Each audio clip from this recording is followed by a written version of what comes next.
નમસ્કાર, જય શ્રી રામ.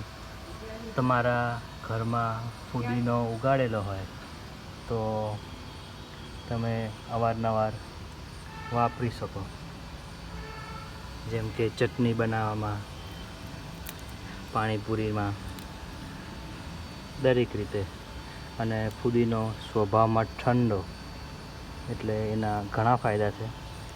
પેટ સાફ કરવામાં, પેટમાં ઠંડક પહોંચાડવામાં, એન્ટીબેક્ટેરિયલ પણ છે. વાળમાં પણ તમે લગાવી શકો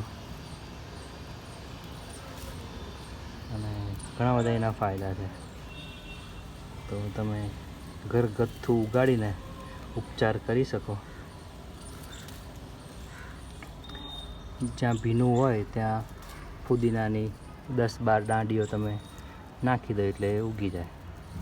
અને સ્મેલ તો એટલી સ્ટ્રોંગ છે ને કે તમને શરદી પણ મટી જાય. જય શ્રી રામ. Happy gardening.